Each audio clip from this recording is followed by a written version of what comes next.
Hello everybody and welcome to the Human Echoes review for Stickman. This is the Sci-Fi Channel's last original movie for this month, 2017, October, Halloween month. And on the whole, what we've seen already has been pretty good. Never Knock notwithstanding, we've had some good movies up until now. And somehow, a movie called Stickman, a sci-fi original movie for Halloween called Stickman, is the best one yet.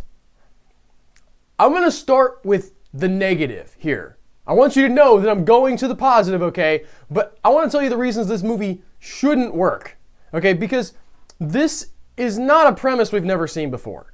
This is a nightmare monster. I mean, arguably, we've seen this premise already at least once and possibly twice in the 4 sci-fi movies we've had for the month, all right? Never Knock had a monster that preys on your fears, maybe not directly out of your nightmares. And then the one with the Sandman, little girl, like creating the monster out of her mind, we've already got kind of these bases covered, you would assume. And we're going with another nightmare monster. And potentially a problem here is that this monster is rendered in CG at least some of the time. All right, before we've had a lot of great suit work. All right, we've had monsters in actual costumes where you could tell, even with the imperfections, it's a real thing that the actors are physically interacting with. Here, we're going a lot more computer generated. But somehow it all works. And here's the crux of why I think Stickman is a great horror film, really. I mean, just forget about all the caveats about, like, on the Sci-Fi Channel or anything. Like, this could have played in theaters, in my opinion. And here's what's great about it. We're looking at a cast that is very different from what we normally see. A cast of characters. And also just the actual cast, all right? We're talking about diversity here, and not only in the sense of race, although that does exist. We have a main character that's a person of color.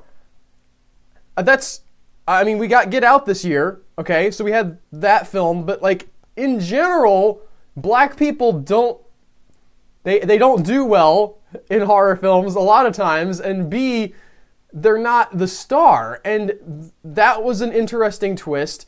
And then you put her in with this group of other girls who are all so different and damaged and interesting that they're all these, and I'm normally like just so far away from liking these films that are starring, 17, 18-year-olds, and they're all, in high school or whatever. But this film does it differently because these aren't people that you recognize, or at least they're not, it's not even that. You probably do recognize some of these people, these character types, but they're not bland to the point of just sort of being an amorphous blob. All right, all of these girls have individuality. They have something about them that makes them flawed and yet makes them likable.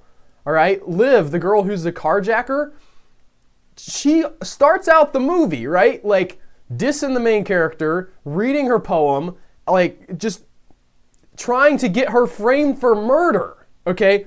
Literally trying to get the main character, who we are on board with, all right? She's pretty cool. She came from this mental asylum. She saw this thing kill her parents, or kill her mom and her sister, and she just wants to have a normal life, and this girl comes in and she doesn't like her, and yet somehow that character is like, it's so relatable. You want to be on board with this Liv girl. You don't want her to die. At least I didn't. I was like, yeah, you've got some issues, girl, but also you can steal cars, and you've been through a lot. Like, you've been through a really rough life, and like you're just processing your whole thing, and I just want all of y'all to make it out.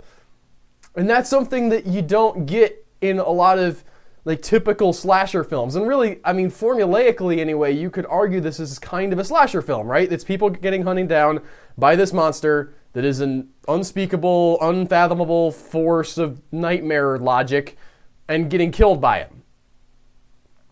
That's a slasher formula. But in a slasher, I don't usually care if the people die.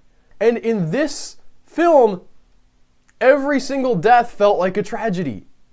they made all of these characters, even the ones that don't get as much screen time, they made them all feel important and real and deep in a way that a lot of other films just don't. I mean, again, to contrast with the movies we've already seen this month, Never Knock and its cast of characters was the exact opposite of what I'm talking about here.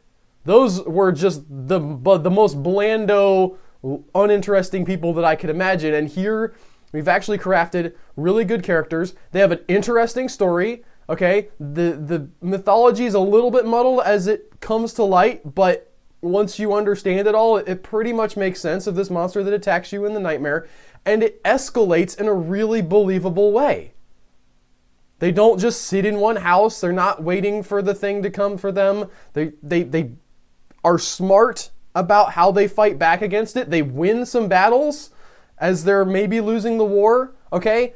But this is just a brilliantly plotted piece of horror fiction, and the CGI on the character is even really well done. Where it's CG, even though you can tell, like, okay, this is probably not real, the fact that the monster is almost like a shadow monster sometimes means that it doesn't impact the believability of the scene, because it's like a caricature, right? It's a thing that you draw, and even when it becomes real sometimes, but even then it's very dark. It's like it's created to be easy to animate without looking janky. I dug all of that. I thought this was a very smart film, and I loved it to pieces. This is the best one we've gotten this week, or this month, sorry, of the Syfy Original Channel movies. Around Halloween, we got Never Knock, which was a bummer, but Sandman and Truth or Dare were both really excellent. And now we get this one, and this one even tops that. I'm thrilled. I'm tickled pink. I'm glad that we got something and cool stuff to see, guys. Syfy is killing it lately, except on Z Nation. Sad song for Z Nation, guys. Anyway, hope you liked this video. If you did, click that like button, leave a comment, let me know what you thought of the movie and the other ones that Syfy put up if you want to, and I'll see you guys some other time with some other thing. Take care, y'all.